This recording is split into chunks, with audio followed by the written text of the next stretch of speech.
स्वर्गपरा कामात्मना स्वर्गपरा जन्म कर्म फल प्रदाम जन्म कर्म फल प्रदाम कामात्मना स्वर्गपरा जन्म कर्म फल प्रदाम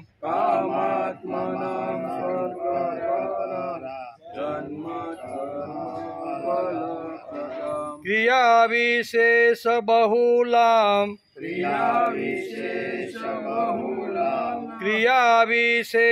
बहुलाम भोगेश्वर्य गतिं प्रति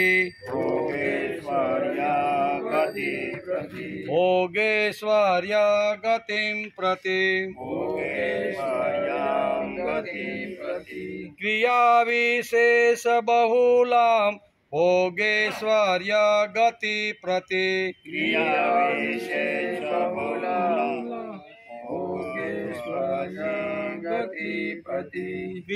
विशेष बहुलाम भोगेश्वर्य गतिं कामात्मना स्वर्गपरा जन्म कर्म फल प्रदाम क्रिया विशेष बहुलाम भोगेश्वर्य गतिं प्रति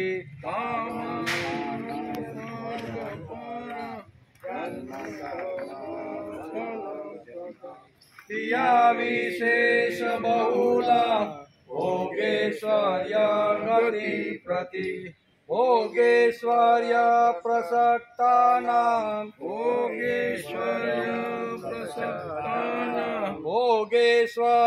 प्रसक्तानां तया पयत चेतसां तया पयत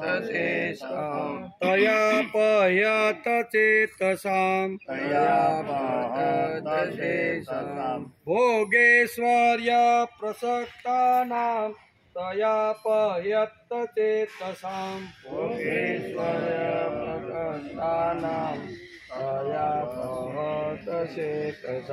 व्यवसायात्मका बुद्धि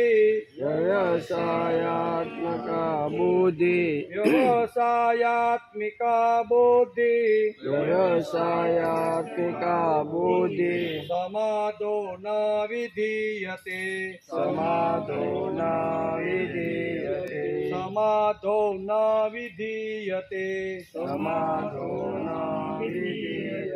व्यवसायात्मिका बुद्धि समादो न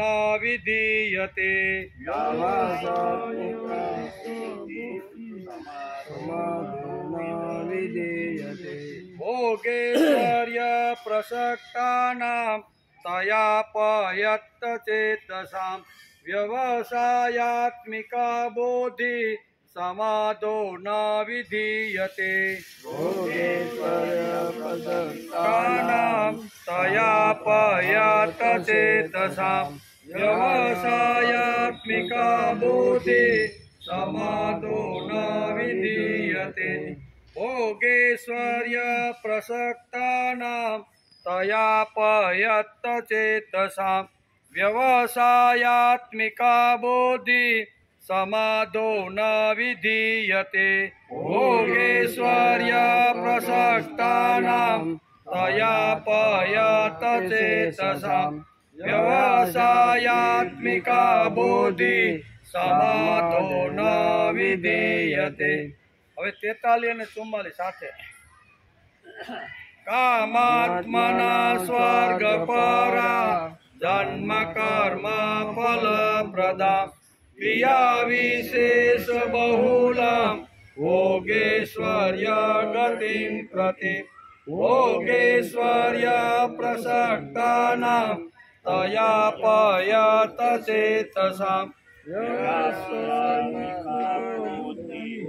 समादो न विधीयते समादो न विधीयते हरि ओम। देवसुतं देवं कंसचाणूरमर्दनं देवकी परमानन्दं कृष्णं वन्दे जगद्गुरु। गुरुर्ब्रह्मा गुरुर्विष्णु गुरुर्देवो महेश्वर गुरु साक्षात् परब्रह्म तस्मै श्री गुरुवे नमः।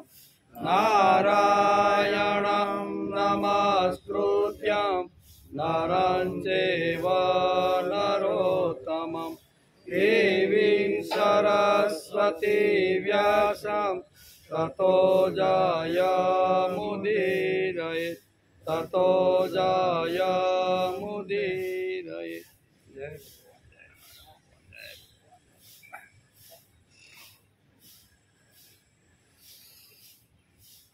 भोगेश्वर्य प्रसक्तानां तयापयत चेतसां व्यवसायात्मिका बुद्धि समाधो न विधीयते।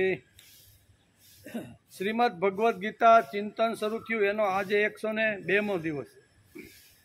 गई काले आपणे बीजा अध्यायना 43मा श्लोकने आपणे नमस्कार कर्या। एमां कई कई वातो हती तो भगवान अत्यारे कहे कि हे पृथानंदन अर्जुन, तेओ कामनाओमां तन्मय थयेला छे, जेमनी बुद्धिमां एकमात्र स्वर्ग श्रेष्ठ वस्तु छे, तेथी तेओ लालसा बतावी स्वर्ग वैकुंठ वगैरे बतावता रहेला छे। श्रीमद भगवद गीता एटले ज श्री कृष्णना मुखार विंदमांथी निकळेलुं माधुर्य। बराबर, श्रीमद भगवद गीता एटले भगवान कृष्णना मुखारविंदमांथी निकळेलुं माधुर्य, नितरतुं रहेलुं माधुर्य तेमज सौंदर्यनुं वांगमय स्वरूप एटले श्रीमद भगवद गीता। श्रीमद भगवद गीता ई मानव जातना वांगमयनुं सौंदर्य छे। भगवान गोपाल कृष्णनी प्रेम मुरलीए गोकुळमां सौने मुग्ध करी। प्रेमथी भगवान श्री कृष्ण 11 वर्ष ने 52 दिवस गोकुळ मथुरा में रह्या, तो 11 वर्ष ने 52 दिवस की अंदर एना प्रेम मुरलीए बधाने मुग्ध करी दीधा हता। એટલે કે પ્રેમ મુરલીએ બધાને મુગ્ધ કર્યા હતા।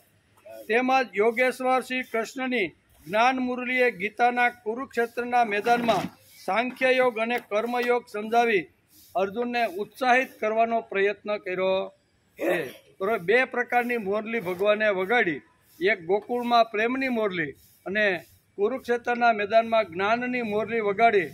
અને જે થાકી ગયો તો, કંટાળી ગયો તો, મારે હવે લડવું નથી એવો નિરુત્સાહી થઈને જે પાછલી બેઠક ઉપર જે બેસી ગયો તો એને ઉત્સાહિત કરવા માટે અહીંયા ભગવાન અહીં બે વાતો એને સમજાવે છે। એક તો સાંખ્ય યોગ અને બીજો કર્મયોગ। આ બે દ્વારા અર્જુનને ઊભો કરવાનો પ્રયત્ન કરે છે। એવી શ્રીમદ ભગવદ્ ગીતાનું આપણે ચિંતન 102 દિવસથી આપણે કરતા રહેલા છીએ। શ્રી કૃષ્ણે જગતને માર્ગદર્શન આપવા અને પોતાનું તત્વજ્ઞાન સમજાવવા ગીતા કહી છે। દુનિયા આખીને માર્ગદર્શન આપવા અને શ્રીમદ ભગવદ્ ગીતા કહેવા માટે એમણે આ તત્વજ્ઞાન સમજાવ્યું છે। તેનું તત્વજ્ઞાન એટલી ઊંચી કક્ષાનું છે કે તેને પરિણામે ગીતા આજે જગતના તમામ ધર્મ ગ્રંથો અને તત્વજ્ઞાનના ગ્રંથોમાં અગ્રસ્થાન ધરાવે છે। શ્રીમદ ભગવદ્ ગીતાનું તત્વજ્ઞાન, એમના જે વિચારો છે, એમની જે મૌલિકતા છે, એમનું જે તત્વજ્ઞાન અને સિદ્ધાંતો છે ને, એના લીધે આખી દુનિયામાં ગીતાનું મહત્ત્વ ખૂબ જ વધારે છે। શ્રીમદ ભગવદ્ ગીતા ગ્રંથ એક એવો છે, દુનિયામાં ઘણા બધા સારા સારા ધાર્મિક ગ્રંથો ઘણા બધા હોય છે, પણ દુનિયામાં આજ સુધી કોઈ ગ્રંથની જન્મ જયંતિ ઉજવાતી નથી। અને શ્રીમદ ભગવદ્ ગીતા જ એક એવો ગ્રંથ છે કે આખી દુનિયામાં એની જન્મ જયંતિ ઉજવાય છે। મોટા મોટા લોકોની જેમ જન્મ જયંતિ આપણે ઉજવીને એમ શ્રીમદ ભગવદ્ જે ગીતા છે ને, એ ગીતાની જન્મ જયંતિ ઉજવે છે। એનું કારણ શું છે કે શ્રીમદ ભગવદ્ ગીતામાં ઠાંસી ઠાંસીને ભગવાને તત્વજ્ઞાન અર્જુનને માધ્યમ બનાવી અને આખા વિશ્વને સંદેશો આપ્યો છે. તેથી આટલું મહત્ત્વ છે. દુનિયામાં ઘણા સારા ગ્રંથો છે, અલગ અલગ ધર્મના, અલગ અલગ સંપ્રદાયના અલગ અલગ ગ્રંથો ઘણા દુનિયામાં છે, પણ કોઈની જન્મ જયંતિ, પુસ્તકની જન્મ જયંતિ કોઈ ઉજવાતી હોય એવું દુનિયામાં એકેય પુસ્તક નથી. અને ફક્ત ને ફક્ત શ્રીમદ ભગવદ્ ગીતા એટલે કુરુક્ષેત્રના મેદાનમાં માગસર સુદ એકાદશીના દિવસે જે ભગવાનના મુખારવિંદમાંથી જે શબ્દો નીકળ્યા તે આપણા માટે શ્રીમદ ભગવદ્ ગીતા બની ગઈ. અને એનો જન્મદિવસ દર વર્ષે અહીંયા માગસર સુદ એકાદશીના દિવસે દર વર્ષે આપણે ઉજવતા રહેલા છે. આપણે ખાલી ઉજવી છે એટલું નહીં, દુનિયાના અનેક દેશોની અંદર શ્રીમદ ભગવદ્ ગીતાની જન્મ જયંતિ ઉજવાય છે. એવા મહાન ગ્રંથનો આપણે અભ્યાસ 102 દિવસથી કરતા રહેલા છીએ. અને એમાં ભગવાન બહુ સરસ રીતે આ બધું સમજાવવાનો અર્જુનને પ્રયત્ન કરે છે. પહેલાં તો અર્જુનને ઊભો કરવાની વાત જ ભગવાન વિચારે છે કે એકવાર જો આ ઊભો થઈ જાય ને, એકવાર હાથમાં હથિયાર લઈ લે ને, પછી બીજા કામ તો એની પાસે બધા કરાવી લે. પણ એક ઊભો થઈ જાવો તો એ પાછલી બેઠક ઉપર રડતો રહેલો, નિરાશ થયેલો આવો જે બેસી ગયો છે એને તો પહેલાં ઉત્સાહ આપીને ઊભો કરો. તેથી ભગવાને પ્રથમ સાંખ્યશાસ્ત્ર સમજાવવાનો પ્રયત્ન કર્યો. અને સાંખ્યશાસ્ત્રમાં પણ અહીંયા અર્જુન હલતો નથી, એટલે ભગવાને એને અહીંયા યોગ શાસ્ત્ર એટલે કર્મયોગની વાત કરે છે. એનો વિચાર આપણે 102 દિવસથી આપણે કરતા રહેલા. દીપ સ્તંભની માફક તત્વજ્ઞાનમાં માર્ગદર્શન કરાવવા ઊભી છે. દીપ સ્તંભ હોય મોટો, બરાબર ને, આપણે દરિયા કિનારે જાય ને તો એનો મોટો સ્તંભ હોય, અને દરિયા કિનારામાં દરિયાની અંદર જે ફિશિંગ કરવા માટે જે ગયા હોય ને એને માર્ગદર્શન આપે છે.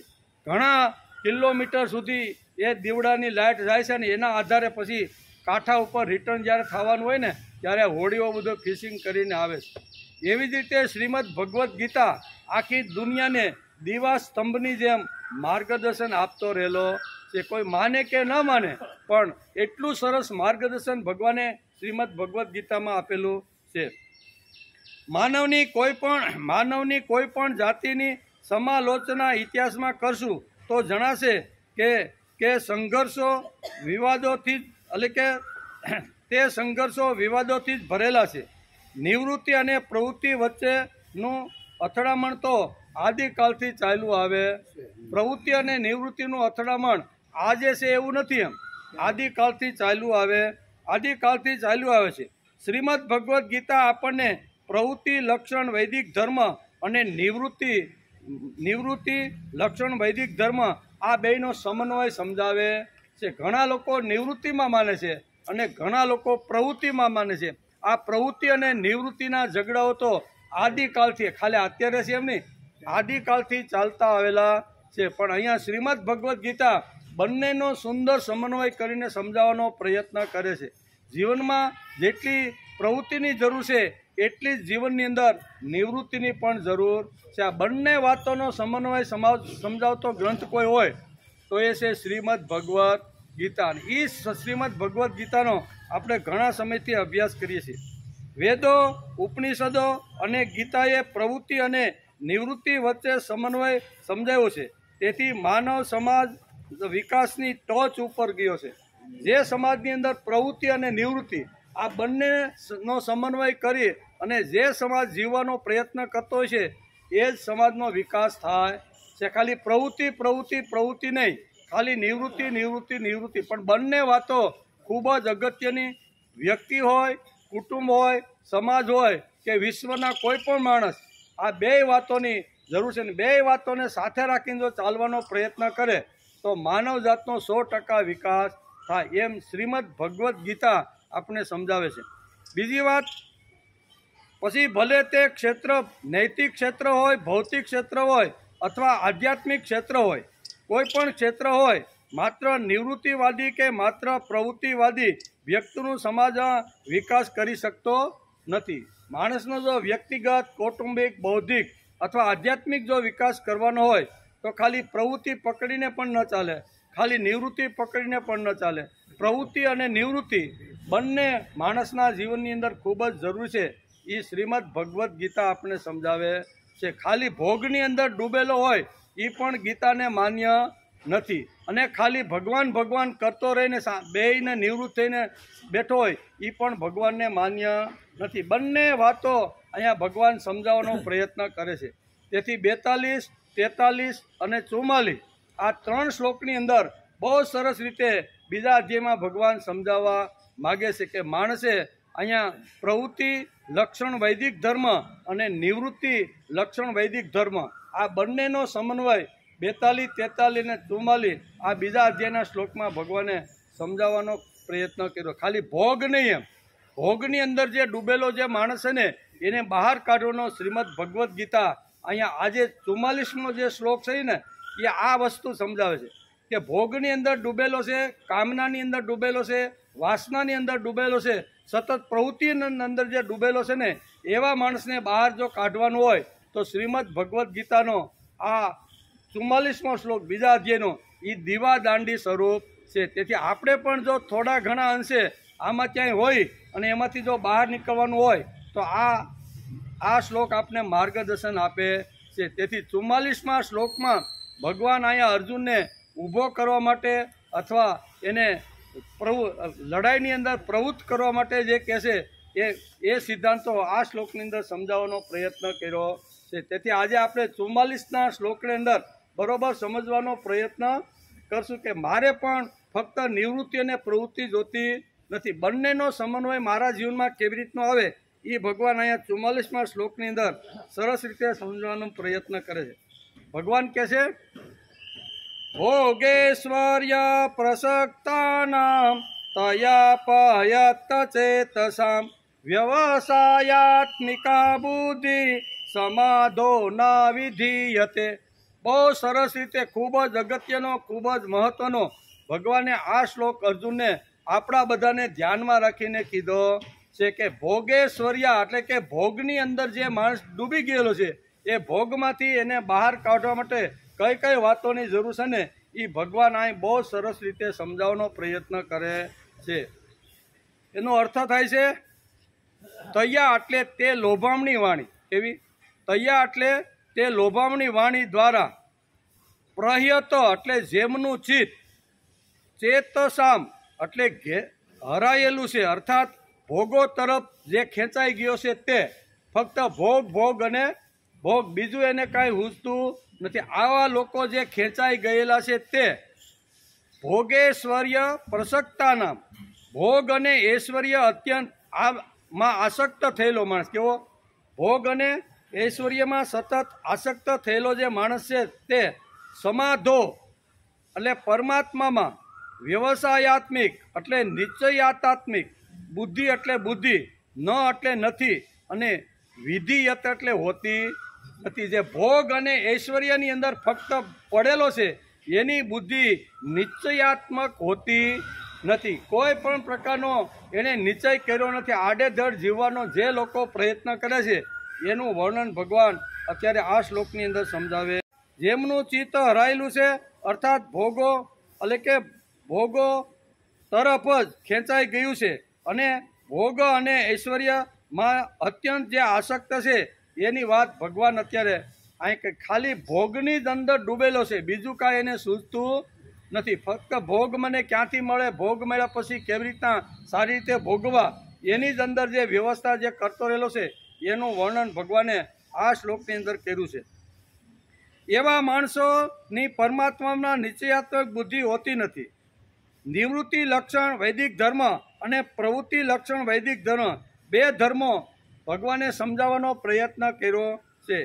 જો આપણી વ્યવસાયાત્મિક બુદ્ધિ ન થાય તો આપણે સાંખ્યયોગ અને કર્મયોગ સમજવો થોડોક અઘરો પડે.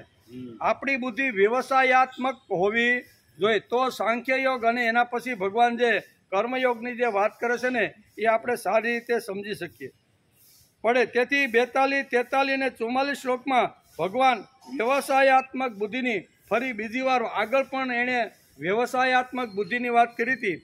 આ શ્લોકની અંદર પણ ફરી રિપીટ કરી અને વ્યવસાયાત્મક બુદ્ધિની વાત ભગવાન કરે છે.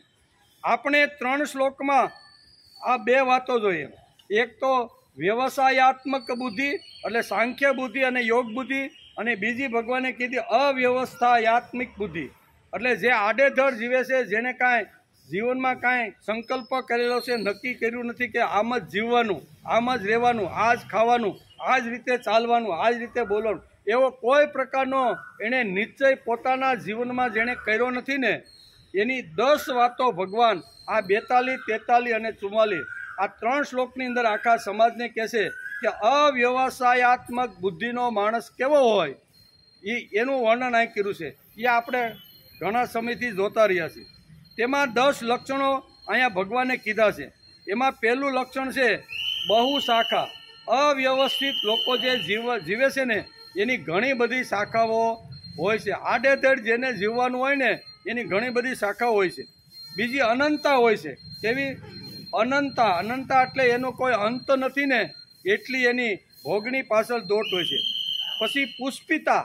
પુષ્પિતા એટલે મીઠી મીઠી વાતો કરી અને સમાજને ખોટે રસ્તે ચડાવી અને પોતાને ભોગ, પોતાને વિત્ત કેવી રીતનું મળે એનો જ ફક્ત વિચાર કરતા હોય છે. ચોથી વાત છે અવિવેકી. કેવો? અવિપચિત્ત શબ્દ ભગવાને ગીતામાં વાપર્યો. અવિપચિત્ત એટલે અવિવેકી લોકો. પાંચમી વાત છે વેદવાદ રતા. વેદનો ખાલી વાદ વિવાદ કરી અને વેદની અંદર ફક્ત સકામ એટલે જે ભોગની વાતો છે એટલી જ એને ઉપાડી છે, બાકીનો બીજો જે ભાગ યજ્ઞકાંડ છે એને ઉપાડતા નથી. આવા લોકોની વાત કરી છે. પછી કામાત્મ. કેવી? એ કામની અંદર સતત આવી રીતનો છે. પછી સ્વર્ગ પરા. હું આટલું કર્મકાંડ કરું, આટલું યજ્ઞ કરું, આવી રીતના જે કાંઈ કરું તો મને સીધું સ્વર્ગ મળે, એની લાલચા જે બતાવે છે તે. અને એના દ્વારા જન્મ કર્મ ફલ પ્રદાન. એ આપણે કાલ જોતા હતા કે જન્મ પ્રમાણે, જે કર્મ પ્રમાણે એનો જન્મ થાય છે. તેથી સત્વ, રજ અને તમ આ 3 ગુણોની વાતો પણ આપણે ગઈકાલે સમજવાનો પ્રયત્ન કર્યો. સત્વગુણી માણસ જ્યારે સત્વગુણના સંગમાં આવી અને સતત સારા લોકોની સાથે રહી અને જીવન જે વિતાવે છે, બરોબર ને, એનો જન્મ દેવતાઓની યોનિમાં થાય છે. બીજો કીધું કે રજની અંદર જે રજના સંઘની અંદર સતત જે જોડાયેલો છે, કેવા?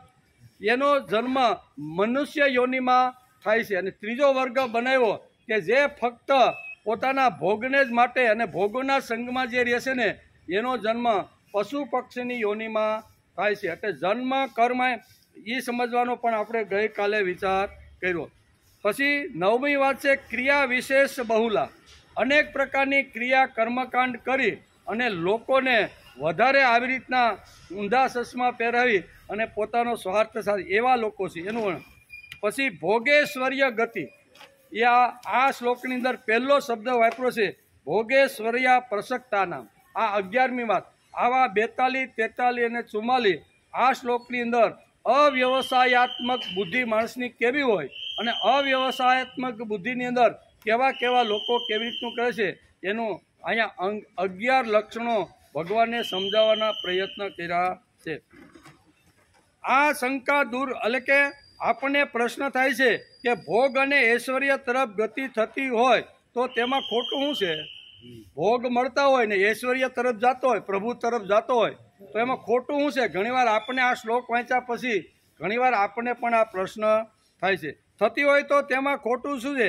એમાં નિંદા કરવા જેવું ક્યાં છે? ભગવાને તો અહીંયા આવા લોકોની ખૂબ નિંદા કરી છે. તો ઘણા લોકોને જે અભ્યાસુ લોકો હોય, ગીતાનો જે અભ્યાસ કરતા હોય ને, એવા લોકો વિચાર કરે છે કે ઐશ્વર્ય અને ભોગ જો માણસ તરફ વળી અને ઐશ્વર્ય તરફ જતો હોય તો એમાં નિંદા કરવાની વાત અહીં ક્યારે? ભગવાને અહીંયા ખોટું કીધું છે. આવા ઘણા લોકો ઘણી રીતે દલીલ કરે છે. એના જવાબની અંદર આ 44મા શ્લોકમાં એની શંકા દૂર કરવા માટે ભગવાને આ શ્લોક, જે લોકો શંકાશીલ છે, જેને શંકા આવી રીતની થાય છે, એના માટે ભગવાને આ શ્લોક સમજાવ્યો છે. આ શંકા દૂર કરવા માટે જ ભગવાને બીજા અધ્યાયના 44મા શ્લોકમાં કહે છે ભોગેશ્વર્ય પ્રસક્તાનામ તયા પયત ચેતસામ વ્યવસાયાત્મિકા બુદ્ધિ સમાધો ન વિધીયતે. આવા લોકો જેને શંકા છે, શંકાશીલ લોકો છે, એને શંકા ઊભી ન થાય તેથી ભગવાને 5000 વર્ષ પહેલાં અહીંયા બીજા અધ્યાયના 44મા શ્લોકમાં આની શંકા દૂર કરવા માટે આ શ્લોક લખી રાખ્યો છે. આ શ્લોક લખે ભોગ અને ઐશ્વર્ય જે ભોગ અને ઐશ્વર્યમાં જે આસક્ત છે તથા પહ્યત ચેતસામ, બીજો શબ્દ વાપર્યો છે આ શ્લોકમાં, પહ્યત ચેતસામ, તે લોભામણી દ્વારા જેમનું ચિત્ત હરાયેલું છે અર્થાત ભોગો તરફ ખેંચાઈ ગયું છે અને માટે ભગવાને તેની નિંદા કરી મળે એના માટે જ માણસ સતત પ્રયત્ન કરતો હોય. બરોબર ને?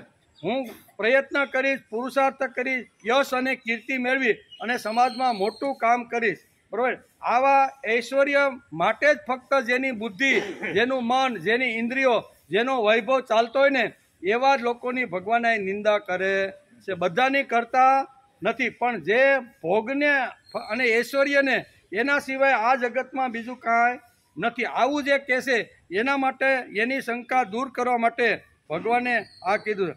અર્થાત ભોગ તરફ ખેંચાઈ ગયું છે માટે તેની નિંદા કરી છે. ભોગેશ્વર્ય પ્રસક્તાનામ, આ શબ્દ પહેલો વાપર્યો છે.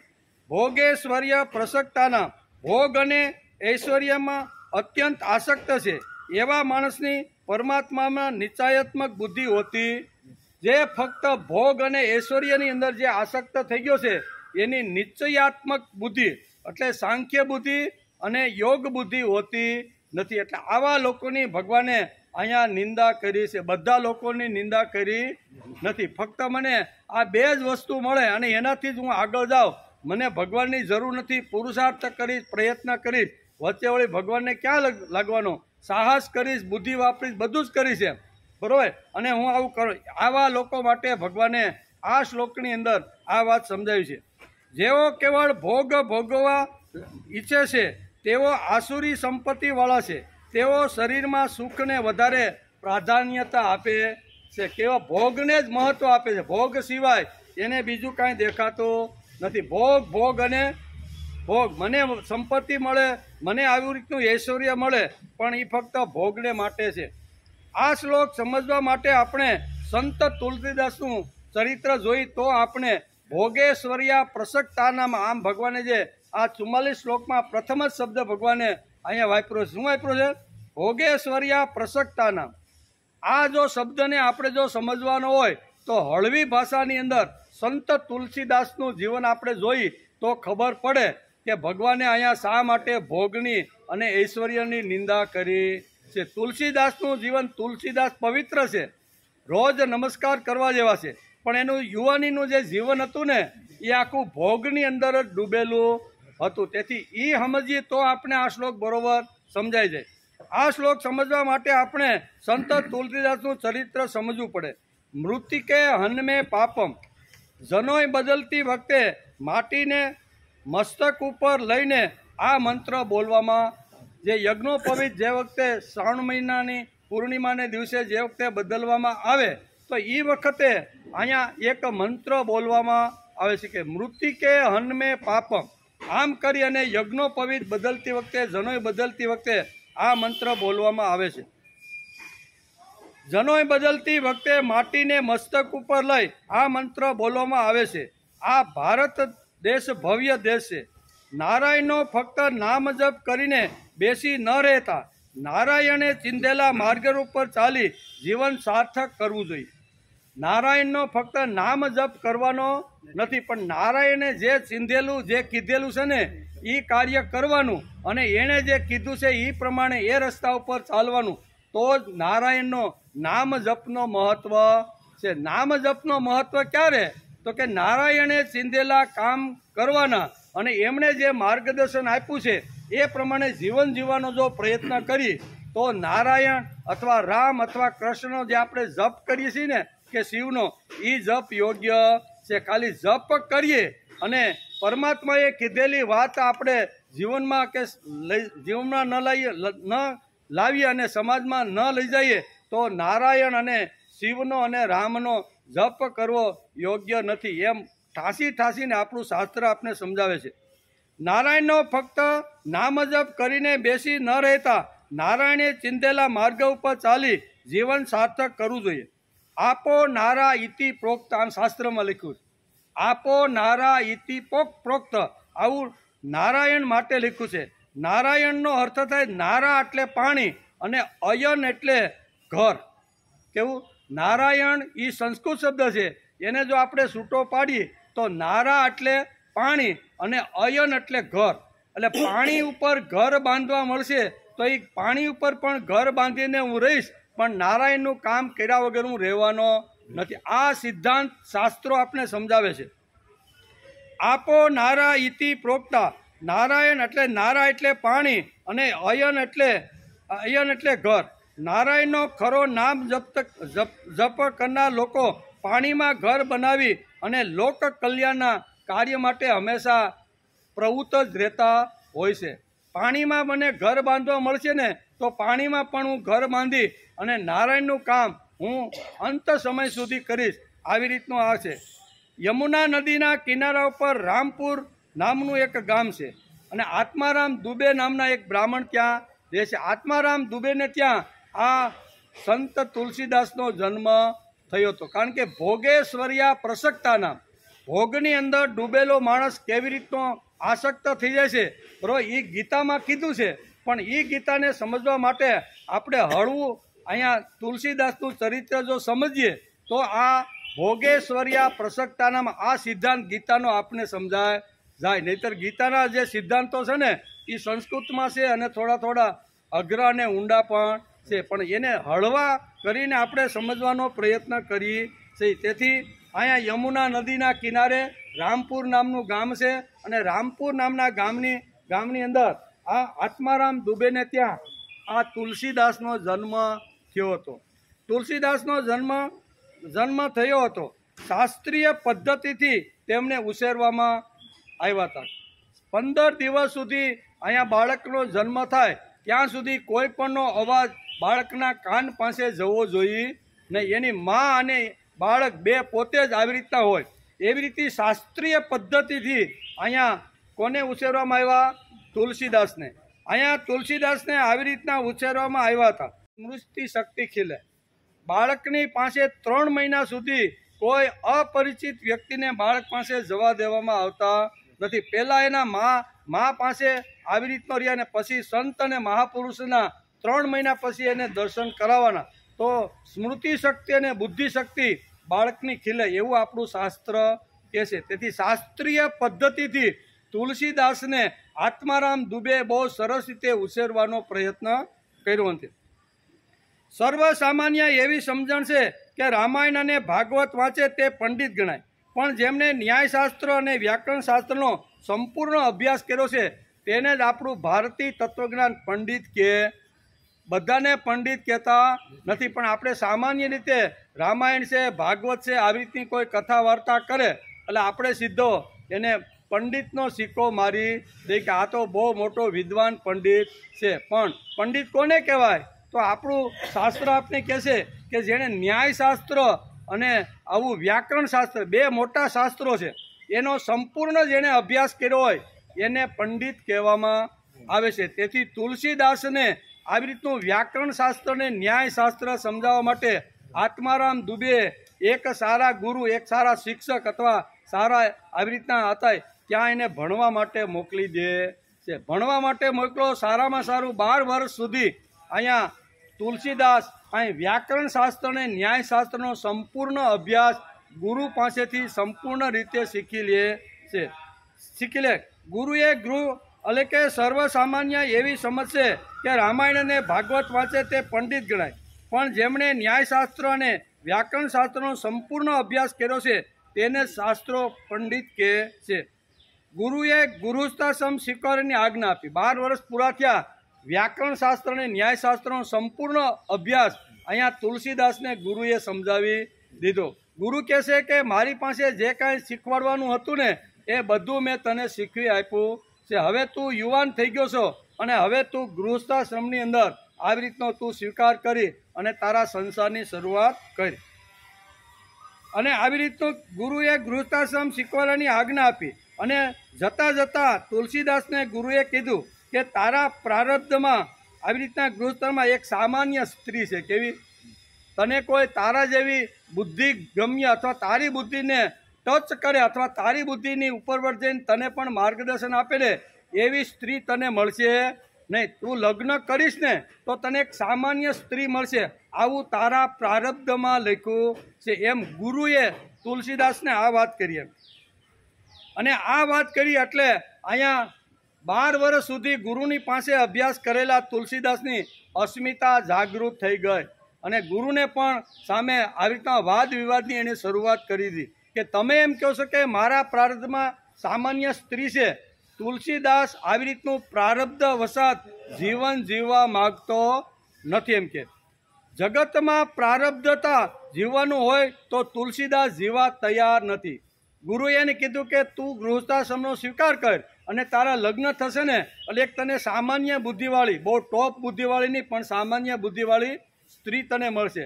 એ તારા પ્રારબ્ધમાં લખાયેલું છે. ત્યારે અહીંયા તુલસીદાસની અસ્મિતા જાગૃત થઈ અને તુલસીદાસ કહે છે કે પ્રારબ્ધ વસાત જો મારે જીવવાનું હોય ને તો આ તુલસીદાસ જીવવા માગતો જ નથી.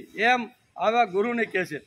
ગુરુએ કહ્યું પરંતુ જીવનમાં માનવીએ પ્રારબ્ધ નિર્મિત જીવવું પડે છે અને પરાધીનતા સ્વીકારવી પડે છે. ગુરુએ આ બે વાત પાછી એને સમજાવી કે તું જ્યારે ગૃહસ્થાશ્રમની શરૂઆત કરીશ ને ત્યારે બે વાતોમાં તારે એક તો પ્રારબ્ધ નિર્મિત તને જે સ્ત્રી મળે એની સાથે તારે સંસાર કરવાનો છે અને તારે પરાધીન થઈને રહેવાનું છે. કોઈનો આધાર તો તારે લેવો પડશે. એટલે આધાર વગર અને પરાધીનતા વગર તારું જીવન શક્ય નથી. આમ ગુરુએ કીધું. તુલસીદાસે કહ્યું કે જીવનની ઈચ્છા શક્તિ અને એટલે કે જીવની ઈચ્છા શક્તિ, જીવ જો ઈચ્છા કરે તો જીવની ઈચ્છા શક્તિ અને પ્રભુની આત્મશક્તિ બંને ભેગી થાય તો માણસ ધારેલું કાર્ય પાર પાડી શકે છે. આમ તુલસીદાસે સણસણાટ કરતો ગુરુને જવાબ. ગુરુએ કીધું તારા ભાગમાં તારા પ્રારબ્ધમાં એક સામાન્ય સ્ત્રી છે. ત્યારે અહીંયા તુલસીદાસ કહે છે કે જીવની જો આવી રીતની ઈચ્છા શક્તિ હોય, જીવ જો ઈચ્છા કરે અને અંદર રહેલી આત્મશક્તિ જો એને સમર્થ આપે તો માણસ ધારેલું કામ કરી શકે છે. તેથી તમે એમ કહો છો કે મારા ભાગ્યમાં એક સામાન્ય સ્ત્રી છે તો આવી સામાન્ય સ્ત્રી સાથે તુલસીદાસ પરણવા માગતો નથી. મારા પ્રારબ્ધને પણ હું આવી રીતે મારી જીવની ઈચ્છા શક્તિથી પ્રારબ્ધનું પણ મોઢું હું ફેરવી નાખીશ અને અંદર રહેલી આત્મશક્તિના આધારે હું સામાન્ય નહીં પણ દુનિયાની અંદર શ્રેષ્ઠમાં શ્રેષ્ઠ જે સ્ત્રી છે ને એવી સ્ત્રી સાથે હું લગ્ન કરીશ. અહીંયા ગુરુ શિષ્યનો સરસ મજાનો સંવાદ શાસ્ત્રકારોએ બહુ સરસ રીતે સમજાવ્યો છે. ગુરુએ કહ્યું કે આ બંનેની વચ્ચે પ્રારબ્ધ શક્તિ આવી જાય છે. માણસની ઈચ્છા શક્તિ અને આત્મશક્તિ આ બે શક્તિ છે. તુલસીદાસે શું કીધું કે હું મારી અંદર રહેલી આત્મશક્તિ અને મારી ઈચ્છા શક્તિ આ બે કરી અને પ્રારબ્ધનું મોઢું ફેરવી અને હું સુંદર સ્ત્રીની સાથે લગ્ન કરવા માગું છું. ત્યારે અહીં ગુરુ કહે છે કે આ બંને શક્તિની વચ્ચે એક પ્રારબ્ધ શક્તિ આવીને બેસી જાય છે અને એને હિસાબે કાં તો માણસનું મન મોડું પડી જાય છે અને કાં તો માણસ સંસારમાં જીવી શકતો નથી. ગુરુએ કહ્યું કે આ બંનેની વચ્ચે પ્રારબ્ધ આવીને ઊભું રહી જાય. કેવું? તું કે ઈચ્છા શક્તિ અને આત્મશક્તિના જોરે હું સારામાં સારી સ્ત્રી સાથે અથવા લગ્ન કરી છે. પણ અહીંયા ગુરુ કહે છે કે પ્રારબ્ધ શક્તિ આવીને ઊભી રહે છે. જેમ ફાનસના પોટામાં ગોળા ઉપર જેમ મેષ ચડવાથી પ્રકાશ ઝાંખો પડે છે અને પ્રકાશ ઓછો દેખાય કે નહીં. અહીંયા ઉદાહરણ અત્યારે તુલસીદાસના ગુરુ એને આપે છે કે સરસ મજાનું ફાનસ હોય એની અંદર ગોળો હોય, વાટ બળતી હોય અને ધીમે ધીમે વાટથી પોટો કેવો થઈ જાય? કાળો. એટલે એને હિસાબે થોડો પ્રકાશ ઓછો પડે છે. વચ્ચે આવવાથી કાં તો ઈચ્છા શક્તિ મોડી પડે છે અને કાં તો આત્મશક્તિ ફીકી પડી જાય છે. આ પ્રારબ્ધ શક્તિ વચ્ચે આવે ને તો તારી ઈચ્છા શક્તિ કાં તો નબળી પડે છે અને કાં તો તારી આત્મશક્તિ ફીકી પડી જાય છે. એમ ગુરુ અત્યારે એને કહે છે. તેમ આ પ્રારબ્ધ શક્તિ વચ્ચે આવવાથી કાં તો ઈચ્છા શક્તિ મોડી પડે છે અને કાં તો આત્મશક્તિ ફીકી થાય છે. ગુરુએ કહ્યું. તુલસીદાસે કહ્યું કે પ્રારબ્ધ શક્તિ કર્મ શક્તિ ઉપર આધારિત છે. પ્રારબ્ધ જે શક્તિ જે કોઈ માણસ લઈને આવે છે ને એ આગલું કર્મનું ભાથું લઈને આવે છે. એટલે કે પ્રારબ્ધ શક્તિ કર્મ શક્તિ ઉપર આધારિત. જે આપણે જે કાંઈ અત્યારે ભોગવી છીએ ને એ ગત જન્મનું જે કર્મ છે ને એ કર્મ લઈને માણસ પ્રારબ્ધ ભોગવતો રહેલો છે. તેથી તુલસીદાસ ગુરુને કહે છે કે પ્રારબ્ધ શક્તિ કર્મ શક્તિ ઉપર આધારિત છે. તે જો જડ છે એટલે કે તે તો જડ છે. માનવી ઈચ્છા શક્તિથી અને આત્મશક્તિથી તેનું મોઢું ફેરવી શકે છે. આમ તુલસીદાસે ગુરુને જવાબ આપ્યો, તમે એમ કહો છો કે તારા પ્રારબ્ધના એક સામાન્ય સ્ત્રી છે, પણ મારી ઈચ્છા શક્તિ અંદર રહેલી આત્મશક્તિ આ બે જો ભેગું કરું ને તો હું પ્રારબ્ધનું પણ મોઢું ફેરવી નાખું. એવા ઘણા સંતો ઘણા મહાપુરુષો આ જગતમાં આવ્યા છે કે જેણે પ્રારબ્ધ શક્તિનું મોઢું ફેરવી અને આત્મશક્તિ અને જીવની ઈચ્છા શક્તિથી આવા ઘણા બધા મોટા કામો કર્યા છે. ગુરુની સામે અત્યારે અહીંયા તુલસીદાસ કહે છે કે મારી જે ઈચ્છા શક્તિ, જીવની જે ઈચ્છા શક્તિ છે, અંદર રહેલી આત્મશક્તિ છે, આ બંને શક્તિ ઉપર હું જો જોર લગાવું ને તો મારી પ્રારબ્ધ શક્તિને હું બદલી શકું છું. તેથી મારા ભાગ્યમાં તમે કહો છો કે સામાન્ય સ્ત્રી છે, હું એવી સામાન્ય સ્ત્રી સાથે પરણવા માગતો પ્રારબ્ધનું પણ મોઢું ફેરવી અને ત્રૈલોક્ય સુંદરી સાથે હું લગ્ન કરવા માગું છું. ઘણી બધી ચર્ચા ગુરુ અને શિષ્ય વચ્ચે થાય છે. એટલે કાંઈ મેણા ટોણા માર્યા છે અહીંયા રત્નાવલીએ અને એ ઘર છોડીને ગૃહ ત્યાગ કરીને કાંઈ ગંગા નદીને કિનારે ગયા એવું નથી. એના પ્રખર બુદ્ધિશાળી હતા, કારણ કે ગુરુના તપોની અંદર એણે વ્યાકરણ શાસ્ત્ર અને ન્યાયશાસ્ત્રનો ખૂબ જ ઊંડો અભ્યાસ કર્યો. તેથી એ કાળની અંદર અહીંયા તુલસીદાસ જેવો કોઈ પંડિત નહીં, તુલસીદાસ જેવો કોઈ વિદ્વાન નહીં, તુલસીદાસ જેવો કોઈ જ્ઞાની નહીં ને આવું એ કાળમાં લોકો કહેતા. તો આટલું જબરજસ્ત જેને વ્યાકરણ અને ન્યાયશાસ્ત્ર ઉપર જેને પ્રભુત્વ મેળવ્યું છે, એને ખાલી પોતાની પત્ની મેણા ટોણા મારે અને ગૃહ ત્યાગ કરી અને ગંગાના નદીને કિનારે ઝૂંપડી બાંધીને રહે, આવું શક્ય હોતું નથી. પાંડુરંગ શાસ્ત્રી કહે છે કે ઘણા લોકો ખાલી આટલું જ બોલે, બરોબર, કે લાજ ન આવત આપકો દોરે આયે વો સાથ, ધિક ધિક ऐसे પ્રેમ કો કહા કહું મેં નાથ, અસ્થિ શર્મ મમ. એટલે કે અહીંયા કે આવા મેણા ટોણા ઘણીવાર લોકો કે માર્યા કોઈને રત્નાવલીએ અને એ ગૃહ ત્યાગ કરીને ગંગા નદીના, આવું નથી.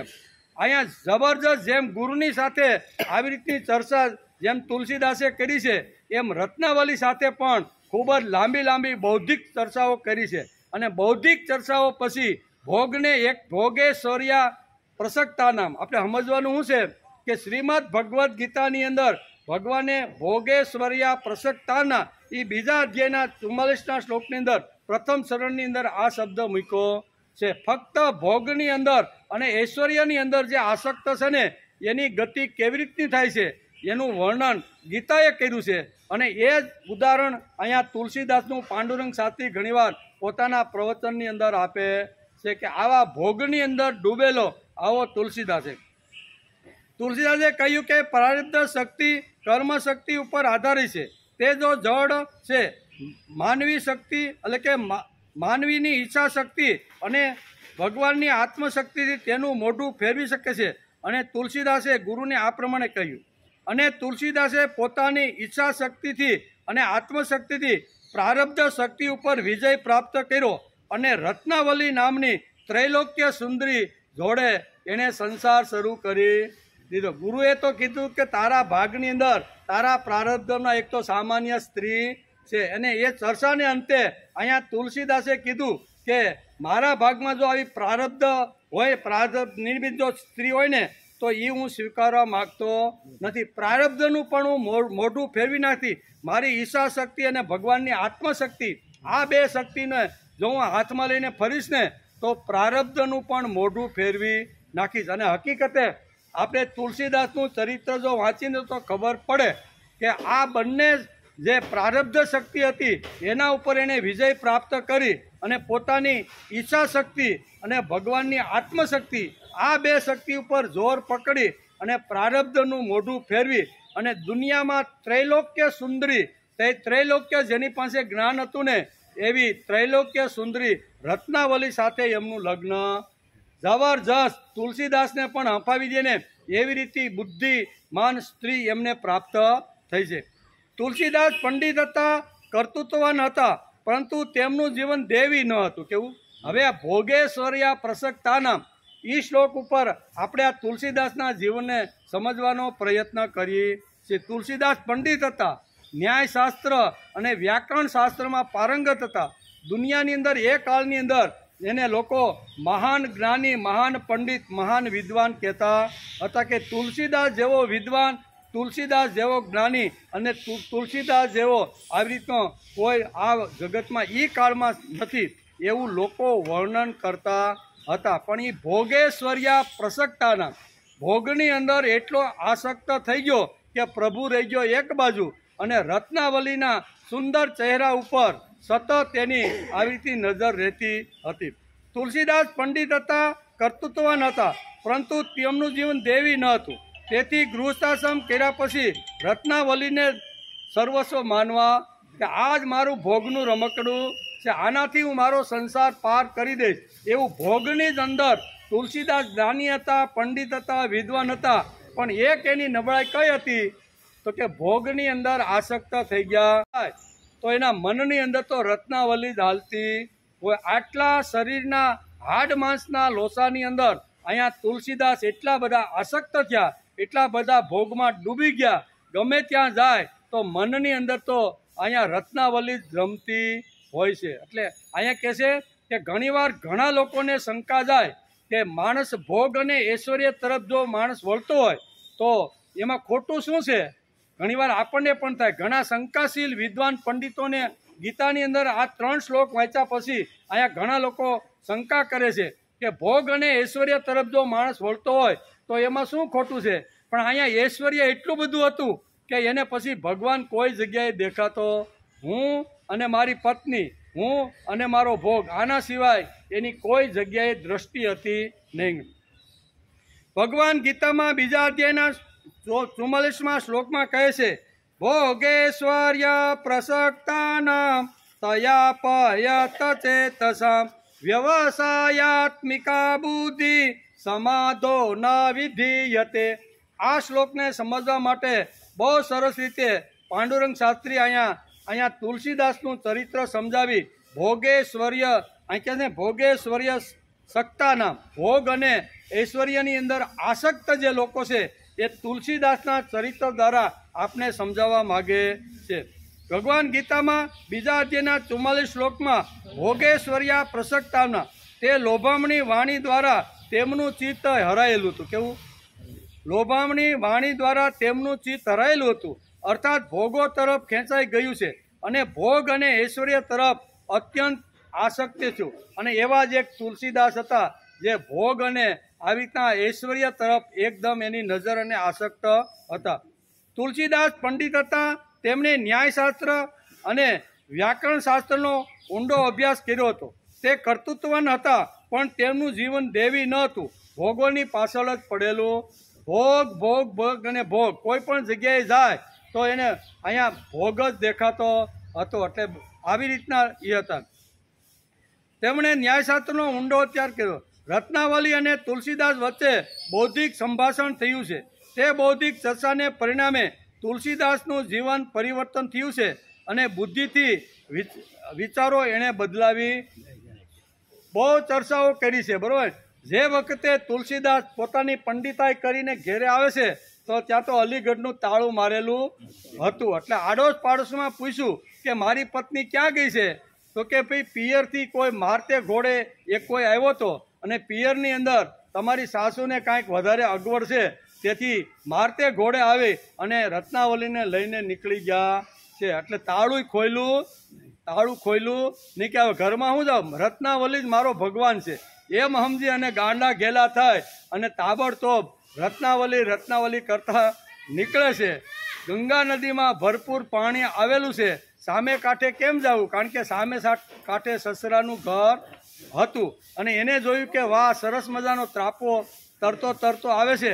એટલે આ ત્રાપા ઉપર બેસીને સામે કિનારે વયો જાઓ. ત્રાપા ઉપર બેઠા, સામા કિનારે આવ્યા અને એને જોયું કે રત્નાવલીને ખબર જ છે કે મારો પતિ મારા વગર રહી શકશે નહીં. તેથી તેના ઘરમાંથી, તેના રૂમમાંથી એને દોરડું એક લાંબુ મારા માટે લટકાવી રાખ્યું.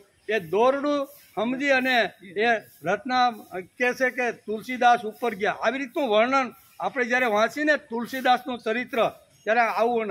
અને અહીંયા તો રત્નાવલી તો અવાક થઈ ગઈ કે આવા મેઘલી રાતની અંદર ધમધોકાર વરસાદ વરે છે, ગંગા નદી આવી રીતની ભરપૂર પાણીથી હાલે છે અને આવા અંધારામાં વીજળીના કડાકામાં તમે અહીંયા આવ્યા કઈ રીતે?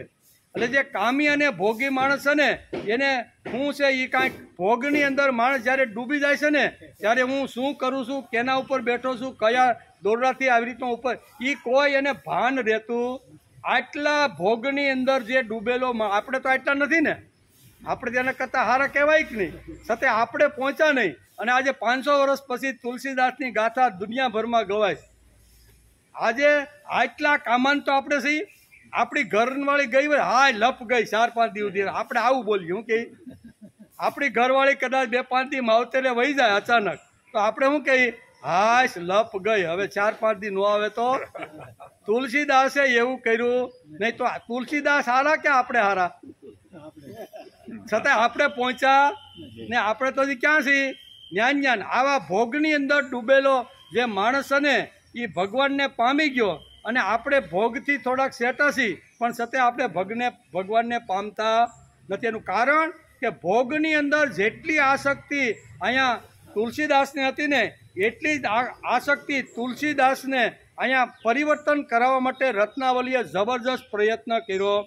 જેટલી અહીંયા સ્ત્રીના સ્તન પ્રત્યે, સ્ત્રીના શરીર ઉપર જેટલી આસક્તિ હતી ને એટલી જ આસક્તિનો વળાંક એણે પ્રભુ ઉપર લગાડી દીધો. એટલે શક્તિ તો હતી જ, કર્તૃત્વ તો હતું જ, બુદ્ધિ તો હતી જ, વ્યાકરણ અને ન્યાયશાસ્ત્રનો ઊંડો અભ્યાસ કરેલો હતો, પણ ખોટા માર્ગે અત્યારે વપરાતું હતું. ખોટા માર્ગે વપરાતી રહેલી શક્તિને રત્નાવલીએ ખૂબ જ મોટી ચર્ચા અગાસી ઉપર કરી છે. તુલસીદાસને આવી રીતના અચાનક રાતના 12 વાગે આવતા જોઈને કહે છે કે તમે આ અંધારામાં આવી રીતે આવ્યા ક્યાંથી? ત્યારે રત્નાવલી આવું જ્યારે પૂછે છે ત્યારે તુલસીદાસ કે તે જ મારા માટે અહીંયા ત્રાપાની વ્યવસ્થા કરી હતી. બારીમાંથી જોવે છે તો કાંઈ મેં તો કાંઈ ત્રાપાની વ્યવસ્થા કરી નથી, અને જોવે છે તો કાંઠા ઉપર એક મળદું પડેલું, એક મયત ઉપર મળદા અને ત્રાપો સમજી, અને જે માણસ એટલો ભોગાર્થ અને આસક્તિમાં જે ડૂબેલો હશે ને, બરોબર, કેટલો ભોગ પ્રત્યે એને લગામ હશે, બરોબર, તો ત્રાપાને આવી શું કે મળદાને પણ ત્રાપો સમજીને આ સામે કાંઠે આવ્યા. તો કે આવ્યા કેવી રીતે? તો કે તમે જ મારા માટે દોરડાની વ્યવસ્થા કરી હતી. અહીંયા રત્નાવલી કે મેં કાંઈ આવી વ્યવસ્થા કરી? બારીમાંથી જોવે છે તો સાપ ને દોરડું સમજી અને ફટોફટ આવી રીતના રત્નાવલી પાસે તુલસીદાસ પહોંચી જાય. કહેવાનો અર્થ ભોગની અંદર માણસ જ્યારે એટલો આસક્ત બની જાય છે ત્યારે મળદા અને ત્રાપા વચ્ચેનો ભેદ એને ખબર પડતી નથી. માણસ ભોગની અંદર એટલો ડૂબી જાય છે કે સર્પ અને દોરડા વચ્ચેનો જે તફાવત છે ને એ માણસ સમજી શકતો નથી. આટલા ભોગની અંદર આસક્તિ થાય. ભોગેશ્વર્યા પ્રસક્તાના, અહીં ભગવાન અહીં પહેલો શબ્દ અહીંયા કહે છે કે ભાઈ ભોગ અને ઐશ્વર્યની અંદર જે ફક્ત આસક્ત રહેશે ને એની અધોગતિ થાય. કેવી રીતની થાય છે ને એનું આ તુલસીદાસના ચરિત્ર દ્વારા સમજાવવાનો પ્રયત્ન કરે છે. તુલસીદાસ પંડિત હતા. તેમણે ન્યાયશાસ્ત્ર અને વ્યાકરણ શાસ્ત્રનો ઊંડો અભ્યાસ કર્યો હતો. તે કર્તૃત્વવાન હતા પણ તેમનું જીવન દેવી ન હતું. રત્નાવલી અને તુલસીદાસ વચ્ચે બૌદ્ધિક સંભાષણ અહીંયા અગાસી ઉપર થયું છે. બૌદ્ધિક ચર્ચાને પરિણામે તુલસીદાસના જીવનની અંદર પરિવર્તન આવ્યું છે, અને ગૃહ ત્યાગ કરી અને ગંગા નદીના કિનારે ઝૂંપડી બાંધી અને પ્રભુના સ્મરણની રત રહીને પોતાનું જીવન જીવવા લાગ્યા.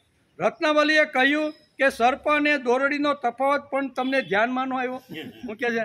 સર્પ અને દોરડી એનો તફાવત તમને ધ્યાનમાં ન આવ્યો? ભોગોમાં આસક્ત થઈ અને આ તફાવત તમે ભૂલી ગયા? આ શરીરમાં છે હું? આ શરીરમાં બીજું કાંઈ? આ તો હાડ માંસનો ગોળો છે, અને એની પ્રત્યે તમે આટલા મોટા આસક્ત થયા છો.